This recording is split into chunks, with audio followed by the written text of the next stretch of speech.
ఒకసారి హిస్టరీలోకి వెళితే అలాంటి ఒక ఉక్కు మనిషి మన భారతదేశంలో ఒకప్పుడు ఉండేవాడంటే మనం అసలు నమ్మలేం. అంతటి బలశాలి ఉంటాడా అని సందేహం కలుగుతుంది. కానీ ఉన్నాడు. ఈ ప్రపంచంలో అత్యంత మహాబలశాలి, మహాశక్తిమంతుడు, కలియుగ భీముడు అనిపించుకున్న ఆయనే శ్రీ కోడి రామ్మూర్తి.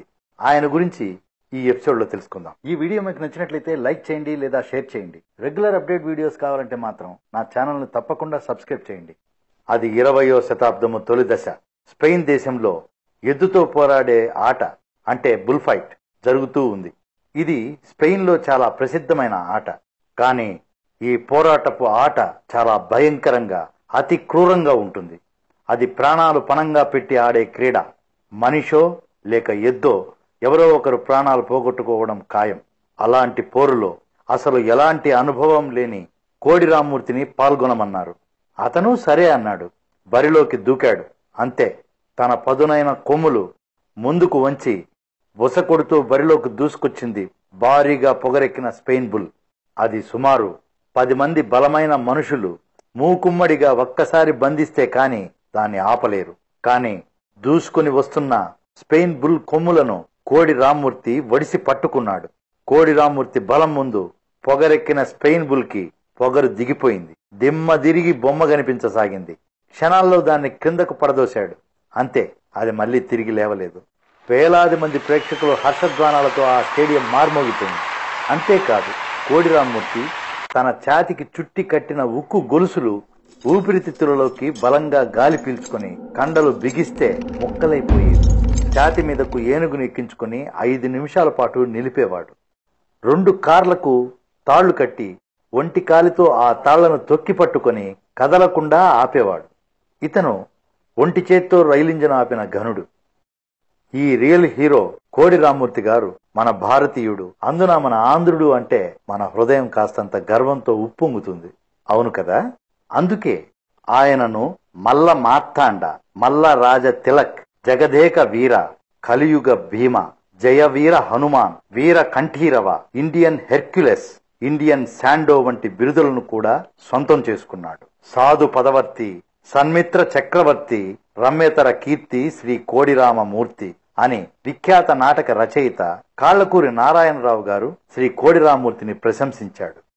లోకమాన్య తిలక్ విదేశాలలో భారత ప్రతిభను ప్రదర్శించమని ప్రోత్సహించాడు. ఆనాడు ఇంగ్లాండును పాలించే కింగ్ జార్జ్, క్వీన్ మేరీలు కోడి రామ్మూర్తి బల ప్రదర్శనకు ఆశ్చర్యపడి ఆయన్ను మెచ్చుకొని ఇండియన్ హెర్క్యులెస్ అనే బిరుదుని ఇచ్చారు. ఆ విధంగా బ్రిటిష్ రాజదంపతులచే గౌరవించబడిన భారతీయులలో మొదటివాడు కోడి రామమూర్తి. శ్రీ కోడి రామమూర్తి నాయుడు 1882వ సంవత్సరం శ్రీకాకుళం జిల్లా వీరఘట్టంలో జన్మించాడు. ఈయన తండ్రి కోడి వెంకన్న నాయుడు. చిన్నతనంలోనే తల్లిని కోల్పోయి తండ్రి ప్రేరణతో విజయనగరంలో తన పినతండ్రి కోడి నారాయణ స్వామి దగ్గర పెరిగారు.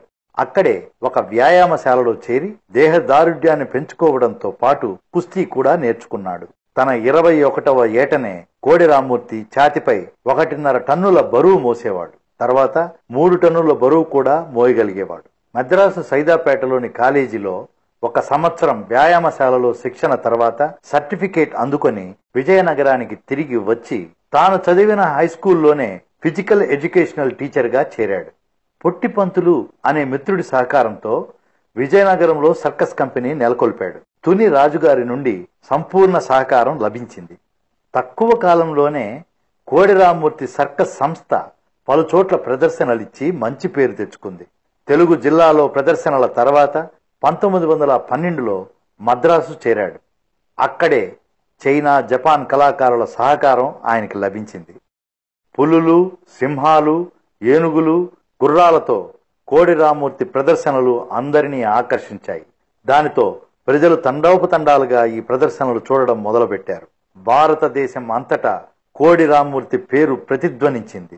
కోడి రామ్మూర్తి ఫ్రాన్స్, జర్మనీ, స్పెయిన్ దేశాలలో పలు ప్రదర్శనలు ఇచ్చారు. జపాన్, చైనా, బర్మాలలో అయితే కోడి రామ్మూర్తి ప్రదర్శనలు ఎంతో వైభవంగా సాగాయి. బర్మాలో ఉన్నప్పుడు రంగూన్లో కొందరు అసూయపరులు కోడి రామ్మూర్తిని చంపాలనుకున్నారు. ఎలాగో ఈ విషయాన్ని పసిగట్టిన కోడి రామ్మూర్తి ప్రదర్శనను అంతటితో ఆపి మరుసటి రోజే ఇండియాకు వచ్చేశారు. వైస్రాయ్ లార్డ్ మింటో కోడి రామ్మూర్తి ప్రదర్శనలు చూడాలని ఇండియాకు వచ్చాడు. కోడి రామ్మూర్తి ప్రదర్శనలు చూసి ఎంతో ముగ్ధుడయ్యాడు.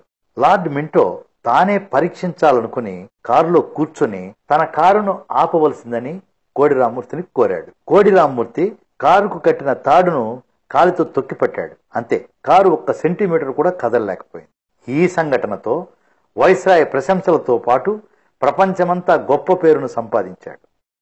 మోక్షగుండం విశ్వేశ్వరయ్య, పండిత మదన్ మోహన్ మాలవ్య, ప్రకాశం పంతులు మొదలగు వారు కూడా శ్రీ కోడి రామ్మూర్తిని ఎంతో ప్రశంసించారు. కాలిపై రాచపండు రావడంతో కాలు తీసివేయవలసి వచ్చింది.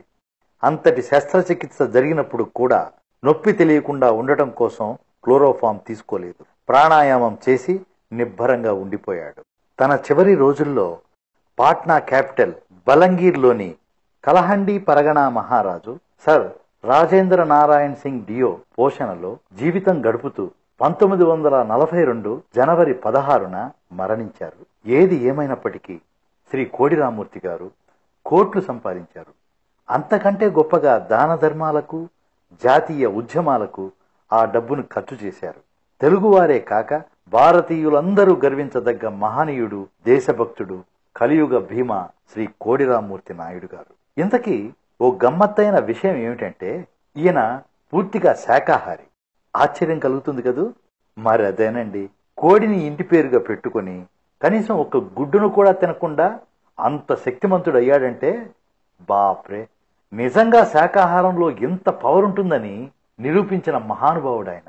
ఖచ్చితంగా శ్రీ కోడి రామ్మూర్తి గారికి చేతులెత్తి నమస్కరించాలి. నచ్చితే లైక్ చేయండి. మీ ద్వారా 10 మందికి తెలిసేందుకు షేర్ చేయండి. నేను చెప్పిన విషయాలపై మీరు చేసే కామెంటే మీ అభిమానంతో నన్ను కొత్త వీడియో చేసేందుకు ప్రోత్సహిస్తుంది. Thank you. Me Telugu planet official.